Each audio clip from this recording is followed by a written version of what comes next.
매주 목요일엔 정치와 음악이 만나죠. 선곡 진검승부, 여야 의원들이 선곡한 노래도 듣고 또 치열한 정치 토론도 펼치는 시간인데요.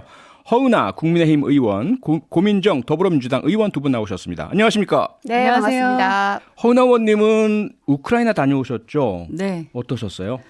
우선은 잘 다녀왔다라는 생각이 들고요. 네. 처음에 개인적으로는 조금 무거운 마음이 있었고 걱정도 좀 됐었는데 예. 정치인이기 때문에 꼭 가봐야겠다라고 생각했었거든요. 근데 네. 다녀오고 나서 역시 잘했구나라는 생각과 좀 많이 배우고 온 느낌이 듭니다. 네. 우선은 그 우크라이나의 눈물을 무시할 수 없었고 예. 현장에서 말씀하시는 것은 저희 나라의 그 6.25 얘기를 많이 하시면서 네. 함께하는 그 우방국으로서의 얘기, 남들이 다 떠날 때 이렇게 다가와줘서 저희가 차량만 한 30시간 이상 타고 네. 비행기를 30시간 이상 탔었거든요. 네. 그러니까 그렇게 오랜 시간 걸려서 이렇게 와준 것에 대한 고마움을 말씀해 주시더라고요. 와준 곳 자체만으로도 감사하다. 네, 그래서 기존에는 저희가 지원 받는 나라였지만 이제는 지원을 하는 선진국 대열에 들지 않았습니까? 예. 그러니까 저희 나라에서 어떠한 부분에 대한 것을 고민해야 되는지에 대한 것을 많이 배우고 왔고 또 성과를 내고 와서 네. 기쁩니다. 고민정 의원님도 바쁘셨죠? 매일 바쁘고 매일 머리 아프고 아. 그런 연속인데 뭐 예. 당연한 일이죠. 특히나 이제 민주당이 야당이 된 만큼 더더욱 할 일들이 많은 것 같고요. 네. 준비해야 될 것도 많고. 예. 알겠습니다. 네, 토론 본격적으로 들어가기 전에 하나 현안 여쭤보겠습니다. 김건희 여사 관련해서 제2부속실 설치를 해야 되느냐 여부가 쟁점으로 지금 계속 논란입니다. 허은하 의원님, 공약은 물론 제2부속실 폐기라는 파기를 공약을 하셨지만 이제 그 공약 파기하고 설치하실 때가 되지 않았느냐. 민주당도 그렇고 여러 곳에서 이야기를 합니다. 어떻게 보세요? 윤석열 대통령께서 대선 공약으로 말씀하신 게 영부인이라는 호칭도 없애고 제2부속실도 없애겠다라고 말씀을 하셨잖아요. 네. 그랬기 때문에 그 부분에 대한 것을 뭐 다시 도입하자 하는 것은 조금 좀 이른 감이 있다라는 생각이 저는 듭니다. 네.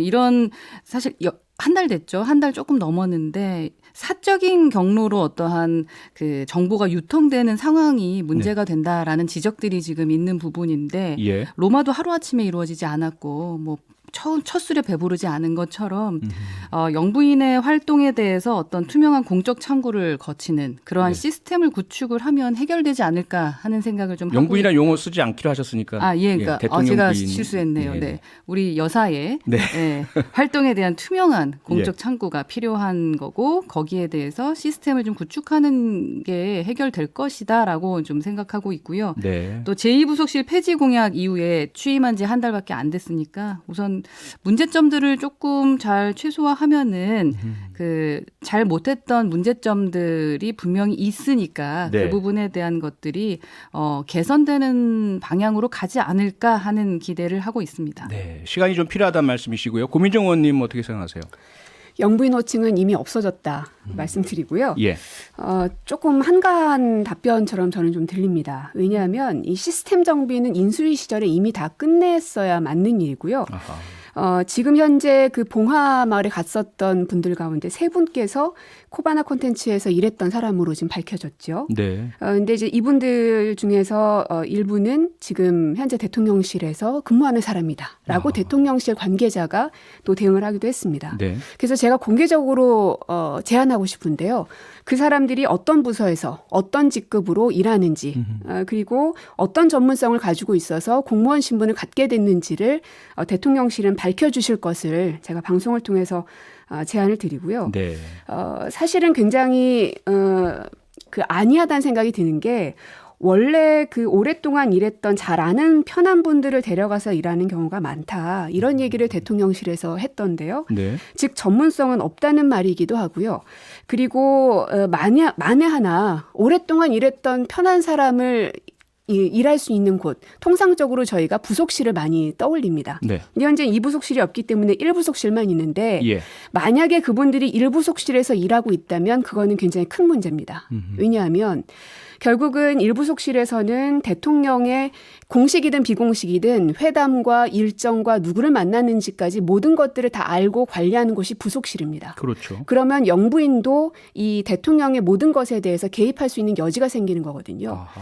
일부속실과 이부속실이 따로 있는 데는 다 그만한 이유가 있는 겁니다. 네. 이 영부인도 대통령의 국정 운영에 개입해서는 안 되기 때문에 네. 어느 정도의 벽을 만들기 위해서라도 1, 2부속실이 따로 존재했던 거거든요. 네. 그래서 이게 그냥 자존심 때문에 이부속실을 계속 없앤 상태로 가져가겠다라고 네. 한다면 이런 논란은 계속 이어질 수밖에 없을 겁니다. 네. 혹시 허은하 의원님 반론 있으시면 짧게. 뭐 한가한 답변이고 아니하다라고 말씀하시고 전문성이 없다라고 말씀하시는데 몇 달 뒤에 좀 지켜보셨으면 좋겠다라는 말씀 드리겠습니다. 알겠습니다. 우선 청와대 없어지고 나서 얼마나 많은 말씀들이 있었습니까? 그런데 지금 거의 100만에 가까운 국민들이 가셔서 지켜보시고 행복해하시고 왜 이 윤 정부가 용산으로 옮겼는지를 이해하시기 시작하시는 분들이 많아졌습니다.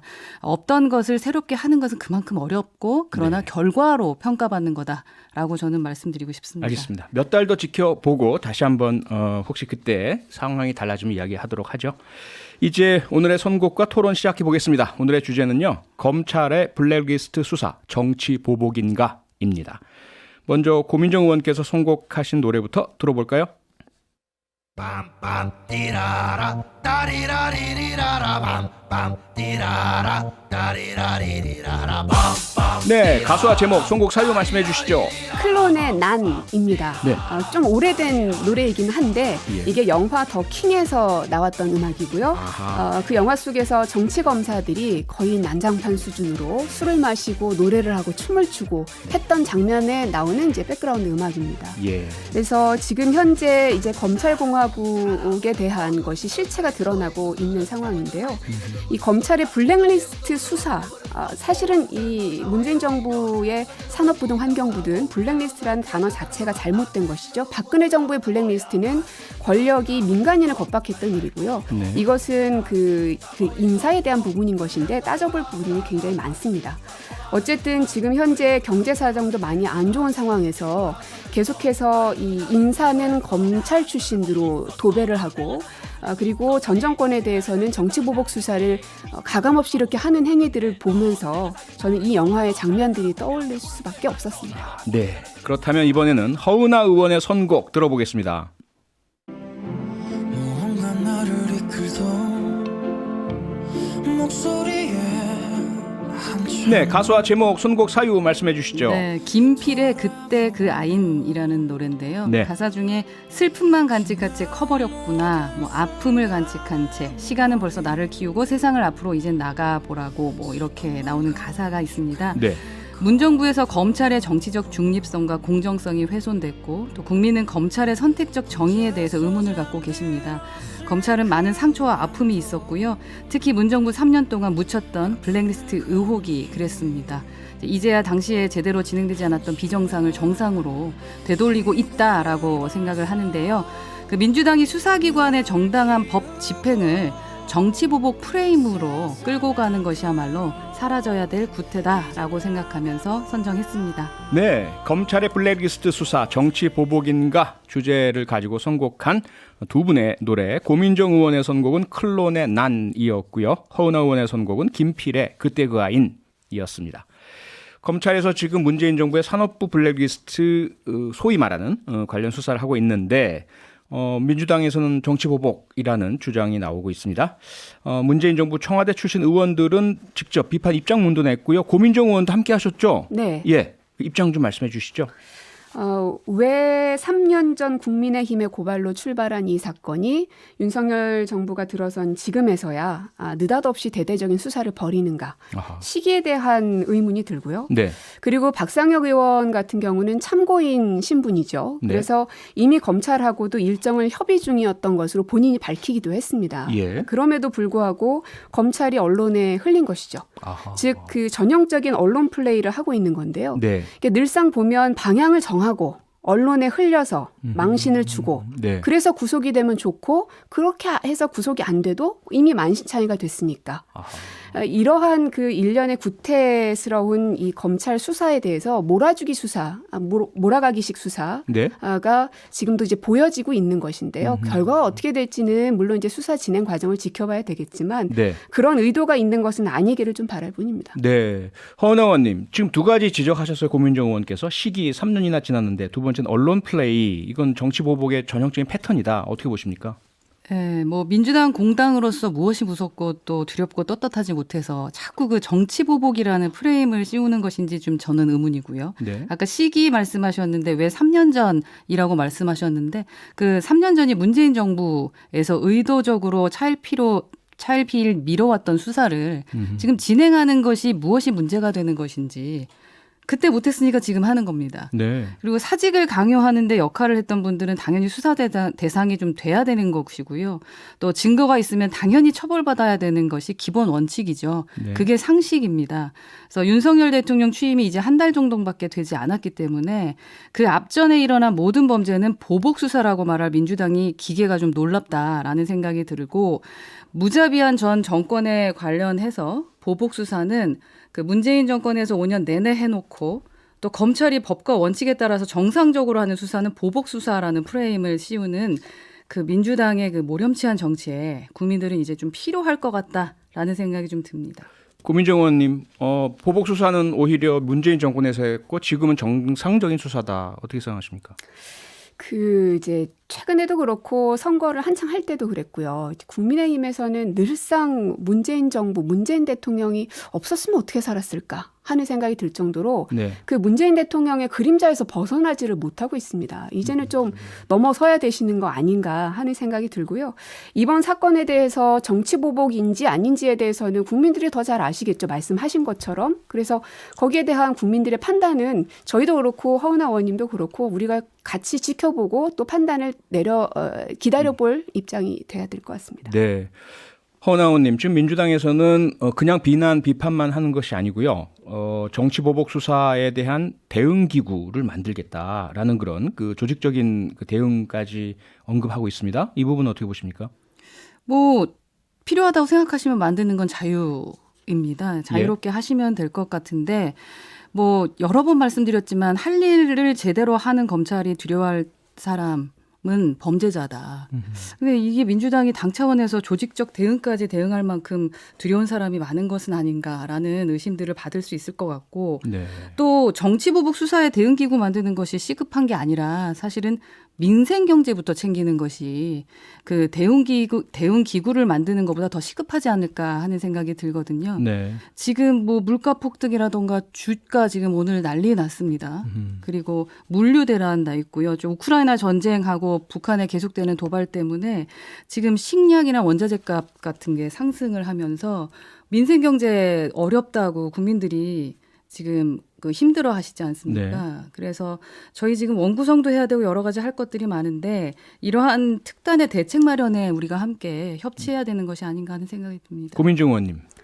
할 일을 검찰이 제대로 하고 있는 것이다라고 얘기하셨는데 저는 오히려 이 말을 윤석열 대통령에게 좀 드리고 싶고요. 과연 대통령은 처음 하는 것이다라는 이런 말도 안 되는 이야기를 해서 온 국민을 놀라게 하셨는데 대통령으로서 국정 운영을 어떻게 해야 되는지 더 이상 저희가 가르쳐 드릴 수는 없고 할 일을 제대로 해나가셨으면 좋겠고요. 그리고 민주당은 지금 현재 민생우선 실천단이라는 게 이미 운영이 되고 있습니다. 아무리 야당이지만 야당의 관심도 좀 가져주시고요. 민생 우선 실천단이요. 맞습니다. 네. 화물연대 파업 같은 경우도 사실은 유가 때문에 네네. 생겨난 문제이거든요. 예. 여기에 대해서는 저희 민주당이 먼저 이제 화물연대들을 만나서 그들의 의견과 또 방향들을 같이 논의를 했고요. 네. 다행히 정부에서는 이제 타결을 위해서 같이 협의를 했습니다. 그래서 파업도 정리가 됐지요. 그러나 바로 그 다음 날인지 그날 오후인지 모르겠지만 국토부 차관께서 그랬죠. 그 일몰제 폐지에 대해서 약간 뒤로 물러서는 듯한 발언을 해서 또다시 화물연대에 있는 노동자들을 굉장히 당혹스럽게 했습니다. 그리고 물가에 대해서도 저희가 현장 방문은 이미 했고요. 지금 물가와 관련해서는 지역아동센터라든지 이 사회적 복지, 사각복지 복지 사각지대에 예. 있는 어린이들이나 노인들이 음식을 먹는 데 있어서 굉장히 어려움을 겪고 있습니다. 그래서 현장 간담회를 통해서 그에 대한 문제점을 저희가 이미 만나왔는데 과연 지금 여당에서는 이렇게 국민들을 직접 만나기는 하셨는지 궁금하네요. 하셨습니까? 민주당은 민생 우선 아까 뭐라 그러셨죠? 우선 실천단. 실천단. 네, 이렇게 해서 열심히 하고 있는데 여당은 뭐 하십니까?라는 질문입니다. 우선은 민주당이 그렇게 하시고 계신 건 아주 잘하고 계시는 거다라는 네. 말씀 드리고 싶고 예. 저희는 뭐 2년 내내 제가 왔을 때부터 해왔던 부분이고 그 약자와의 동행이라던가 민생에 대한 얘기 또 오늘도 저희가 발표한 게 있죠. 기조부랑 같이. 네. 그래서 저희는 민생을 계속 챙기고 있었으니까 그 또한 또 같이 살펴보시면 될 것 같고 네. 그 아까 정치보복 수사대응 기구를 만든다고 해서 예. 그러면 둘이 여야가 함께 빨리 손을 맞잡고 민생 경제부터 챙기는 것이 좋겠다라는 말씀을 드린 겁니다. 네. 네. 그것부터 잘 되면 좋겠네요. 네네. 우선 민생은 어쨌든 여야 없이 잘 챙겨주셨으면 감사할 것 같고요.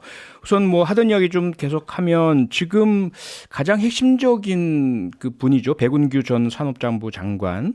검찰에서 구속영장을 청구했지만 법원은 기각했습니다. 기각 사유가 범죄 혐의 소명은 이루어졌지만 일부 혐의는 다툼의 여지가 있다. 뭐 이게 이제 핵심 사안으로 보이는데 고민정 의원님 어떻게 보십니까? 뭐 말 그대로입니다. 예. 이제 어떤 부분이 다툼의 여지가 있는지 저희가 알 수 없는 상황이라서 예. 좀 더 이후 상황들을 지켜볼 필요가 있겠다 하는 생각이 들고요. 네. 오히려 지금 이제 한상혁 방통위원장이나 혹은 전현희 권익위원장에 대해서는 정부 여당에서 대놓고 언론을 통해서 사퇴 압박을 계속하고 있습니다. 어허. 그러니까 이런 건 괜찮은 건가 하는 생각이 들고 네. 이렇게 사퇴 압박을 온 국민 앞에서 대놓고 하는 것을 말하는 것이고요. 또 한상혁 위원장 같은 경우는 보니까 농지 관련해서 조선일보가 단독 보도를 했더라고요. 이게 결국은 이제 이것을 옹호하려는 게 아닙니다. 시시비비는 따져봐야겠죠. 어떠한 위반이 있었는지 뭐가 문제인지. 다만 이게 좀 공평하게 수사가 이루어져야 한다라는 겁니다. 네. 일예로 장모 최은순 씨, 그러니까 김건희 여사의 어머니시죠. 네. 같은 경우는 양평 공흥지구 인근의 농지에 대해서 불법 취득에 대한 의혹이 선거 과정 중에서도 굉장히 뜨겁게 있었습니다. 근데 여기에 대해서 어떤 조사가 이루어졌는지 궁금하고요. 김건희 여사의 허위 학력 기재라든지 도이치모터스 주가 조작 사건 여기에 대해서도 결국은 똑같은 불법 행위인 것인데 예.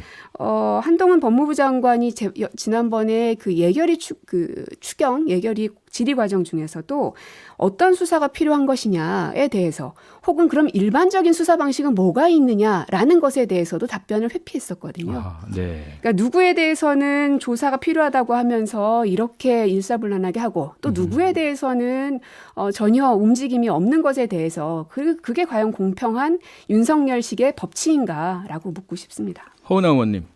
네. 내로남불이다라는 걸로 요약이 됩니다. 현재 여당 주변 인물들 또 대통령 주변 인물들에 대해서는 수사를 차일피일 미루거나 제대로 하지 않고 야권에 대한 수사만 집중적으로 하고 있는 것 아니냐. 유사한 사안인데도 어떻게 보세요?